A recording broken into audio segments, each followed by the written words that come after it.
Okay, it's the afternoon. We got some free time. Gonna do a little video about intellectualism and academia and some of the decisions people make behind the scenes. I remember Ronald Reagan one time said that all the horrors in the world are contrived out by people with smooth cheeks sitting under fluorescent lights who never have to raise their voices. This video is about intellectualism and academia, and the people who make decisions, security councils and Federal Reserve Bank people behind the various departments in the U.S. government and governments all over the place, the people who are older and get to the top. They all have a lot of college degrees, and they have to demonstrate, that they're acquainted with humanitarianism and humanitarianism philosophies. Well, actually, what I'm trying to say is, one of the most important disciplines that a lot of these people have to acquaint themselves with in humanitarianism is philosophy, Western philosophy. Well, I got 3 pages of Western philosophy right here. This was during the rising up of the Nazis when they took over Germany and wanted to take over Europe. This book is entitled Adventures of Ideas, and it's written by Alfred North Whitehead. He was a philosophy professor at Harvard. He was heralded as really one of the premier Western intellectuals through that era, through the rising up of the Nazis and into and through World War II. He died 2 years after World War II. He died, I don't know if you could read it here, but 1947. But anyway, this is really deep stuff. You wouldn't think that, you have the philanthropic folks or philanthropic discussions are very deep. You think of, Jimi Hendrix or somebody singing about how deep things get. You think about sort of paradoxes or the spirituality of things. But the reality is, if you think about things enough, who we are, what we are, who plants and animals are, it gets deep. It gets really deep. And these professors and academics knew that things are deep. This guy, he characterizes or defines the you call it grouping of occasions. It's grouping of occasions is how we take occasions and prioritize them of sorts. So that's really an overgeneralization, but grouping of occasions is very important. The priority of occasions and the emphasis and the expected manifestations of the different types of occasions, and it's a good book to pick up, Adventures of Ideas by Alfred North Whitehead. But a lot of conflict in the world right now is about law. People feel that someone should not impose on someone else their sort of subjective interpretation of right and wrong, or productive or constructive, as opposed to not being productive or efficient, and what's fair and what's safe. And well, Alfred North Whitehead, he has a few pages in this book, and we're gonna YouTube it here. And it's really a good book. I mean, if you could just pack a book into a couple of minutes, it'd be great to put on YouTube. But here's 3 pages. Let's see here. I think we're going to start at 114, and that's 246. So we got a problem. 114. Here we go. Now, this is the kind of stuff that you have to have degrees to be. You have to show that you understand progressive humanitarianism from a Western academic or intellectual standpoint before before you get a job at the UN, before you get a job, in politics, and the kind of people who aren't necessarily the politicians, but the political advisors. You have to be a humanitarian before you get to things, before you're put in a position where you're trying to figure things out for other people. Whether or not you would agree with that, I personally really kind of don't. But anyway, things get deep if you think about them for long enough. And here's an example. Before we start, it's important to remember that in the Holy Bible, the word law is interchangeable or synonymous with system. It is not what we have contemporary today, where if you do something, you do something against a rule, you get attacked or tortured or imprisoned, or they take your money and put you before a trial. Law is synonymous with system in the Bible, and our Judeo-Christian culture is, up until very recently, Law has been synonymous with system, with the exception of some places where kings were really hard on people and stuff, and then people lose sight that there is a system behind law, as we call it. So remember, each time Alfred North Whitehead, you'll see very quickly, each time he uses the word law, it is synonymous with system. And a couple of times, hopefully you'll make the print. I'll help out a little bit with that. Okay, here we go. It is obvious that seasonal ceremonies must extend backwards in time, far beyond the introduction of agriculture. The differences between the seasons impose differences of behavior upon all things, vegetables and animals alike. The seasonal urge towards change of habit, hibernation, or migration must have begotten some expression of emotional restlessness. The interest of agriculture comes in when we consider the later interpretation of the seasonal ceremonies in which the tribe had been indulging for countless ages. Civilization did not start with a social contract determining modes of behavior. Its earliest effort was the slow introduction of ideas explanatory of modes of behavior and of inrushes of emotion which already dominated their lives. Undoubtedly, ideas modified the practice, but in the main practice precedes thought. And thought is mainly concerned with the justification or the modification of a pre-existing situation. Now, apart from the practice of agriculture, animal habits are mainly based on the massive recurrence of the seasons, heat and frost, rain and drought, day and night. There was stolid, recurrent matter of fact, with accompanying rhythms of emotion and ritual. Vagrant questions may have disturbed exceptional minds, but there was little to provoke tribal interests in explanation. There must have been some instances to provoke attention, because there was, in fact, among some tribes of our ancestors, a drift towards better ways of life. But I am seeking to determine the dividing line after which the curiously quick acceleration of civilized thought may conceivably have arisen. All right, now we need page 115 here. 115. See if we can, I don't know if it'll show the whole thing, but anyway. In the earlier stage, the convenient unit of time is of the order of 100,000 years. In the later phases, it shortens up to 10,000 years, to 5,000 years, to 1,000 years, to 100 years. Probably there was a concurrence of many causes, but among such causes the introduction of agriculture must be given a high place for its effectiveness in quickening progress. And it at once introduced the capriciousness of the weather as a major topic of tribal interest. Also, it provoked attention to the mystery of germination and to the dependence of vegetable growth upon the seasonal phases. It compelled the tribe to descend from passive acquiescence in a general matter of course towards active interest in the details. It led to a search for precautions, and discovery requires understanding. Of course, as we all know, the novel situation did not require every tribe to advance. Also, the masses of mankind are always liable to reach some stable level of custom and to halt progress there. But human life had then reached a stage at which obvious problems were presented to the more active minds, wherever such minds existed.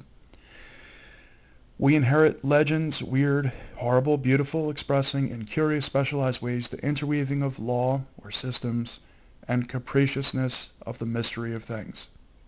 It is the problem of good and evil. Sometimes the law or system is good and the capriciousness evil. Sometimes the law is iron and evil and the capriciousness is merciful and good. But from savage legends up to Hume's civilized dialogues on natural religion, with the conversation between Job and his friends as an intermediate between the two, the same problem is discussed. Science and technology are based upon law or systems. Human behavior exhibits custom mitigated by impulse. What exactly do we mean by the notion of the laws of nature? Okay, so now we're cooking. Culture, tribes, and the laws of nature set up to parallel the laws of the imagination of man. Section 5. At the present time, there are prevalent four main doctrines concerning the laws of nature, or the systems of nature.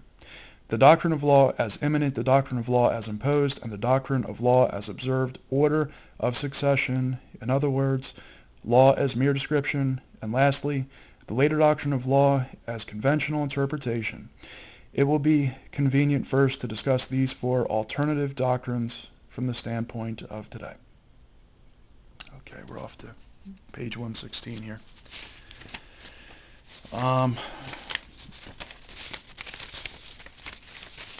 We shall then, here we go. We shall then be in a better position to understand the checkered history of the notion in civilized thought. By the doctrine of law as immanent, it is meant that by order of nature expresses the characters of the real things which jointly compose the existence to be found in nature. When we understand the essence of these things, we thereby know their mutual relations to each other. Thus, according as there are common elements in their various characters, there will necessarily be corresponding identities in their mutual relations. In other words, some partial identity of pattern in the various characters of natural things issues in some partial identity of pattern in the mutual relations of those things. These identities of pattern in the mutual relations are the laws of nature, or systems of nature. Conversely, a law is explanatory of some community in character pervading the things which constitute nature. It is evident that the doctrine involves the negation of, quote, absolute being, unquote. It presupposes the essential interdependence of things. There are some consequences to this doctrine. In the first place, it follows that scientists are seeking for explanations and not merely for simplified descriptions of their observations. In the second place, the exact confirmation of nature to any law is not to be expected. Okay, here's kind of, I don't know if this can be seen, I hope it can, but the second paragraph starting down, maybe we should just go over that one again. There are some consequences to this doctrine, the doctrine of the systems of nature, laws of nature. There are some consequences to following man's belief in the laws of nature, or that he will, quantify nature, or come up with some kind of subjective, or will be objective in his subjective qualifications of nature or characterization of nature. And here he goes. He says there are consequences to believing that everything will fall into a law or a system. There are some consequences to this doctrine of the laws of nature. In the first place, it follows that scientists are seeking for explanations and not merely for simplified descriptions of their observations. In other words, they're not simply looking for a practical use of things, but they're hyper-extending into, trying to, a real technical, exacting explanation of things. And if they don't come to it, then sometimes they won't, do something simple. You won't see the forest from the trees, or, you don't need a weatherman to see which way the wind blows. But when you're talking about, atoms and stuff, sometimes you won't get to where you want to be when you know a medicine works, but you have to know, what atoms are working to make it work. Now that's one. This was 1934, so I mean, we've got a lot of practical things from people trying to explain everything works. But the next one is interesting. He says, in the second place, the exact confirmation of nature to any law is not to be expected. This philosopher, from his philosophical, breakdown of reality, he says nature won't conform to our systems. Our minds are too limited, and the way we like to conform nature to something is synthetic. But you have to remember, this is in the context, or this is sort of going parallel with his explanation of how culture and civilization started. I mean, this is kind of a metaphor of really the laws of man, man's rules upon each other. And if we had time, we're already at 15 minutes. If we had time, you would kind of see that. But anyway, in the second place, the exact confirmation of nature to any law is not to be expected. If all the things concerned have the requisite common character, then the pattern of mutual relevance which expresses that character will be exactly illustrated. But in general, we may expect that a large portion of things do possess the requisite character and a minority do not possess it. In such a case, the mutual relations of these things will exhibit lapses when the law fails to obtain illustration. Insofar as we are merely interested in a confused result of many instances, then the law can be said to have a statistical character. It is now the opinion of physicists that most of the laws of physics, as known in the 19th century, are of this character. I want to keep this below, shorter than 18 minutes. It's funny. We're behind the laws of nature and the laws imposed on man, regulations and stuff and consequences. We're not even. You might say in the 1950s we had rescinded back to the point of of understanding things statistically. Trying to quantify things, the occurrences, and but it's amazing that we're not even at the 18th century. People aren't even aware of the laws of man or regulations on man or systems imposed by man, as people were in the 18th century of the laws of nature or physics or chemistry. People aren't aware of what he said. Nature won't conform. Man won't conform to the laws. He can't. It's impossible. It's just impossible. And our Constitution reflected that point in its democratic design and moratoriums on things like cruel and unusual punishment. And anyway, we'll finish up right here. Thirdly, since the laws of nature depend on the individual character of the things constituting nature, as the things change, then correspondingly the laws will change. Thus, the modern evolutionary view of the physical universe could conceive of the laws of nature as evolving concurrently with the things constituting the environment. Thus, the conception of the universe as evolving subject to fixed eternal laws regulating all behavior should be abandoned, he said. Anyway, we're at 17 minutes, and this is, some people aren't, haven't seen, they aren't familiar with intellectualism, and it doesn't take long until you adjust. If you're, I went to college and stuff, but this is kind of important stuff, because you can always go back in time, and the smartest people always said that man, you might say this guy was agnostic, or I don't know if he was an atheist, or I'm a devout Christian, but you can always go back in time. And the people who are always heralded as the smartest will always say that if man's really confident that he understands what's going on, then he's in deep trouble.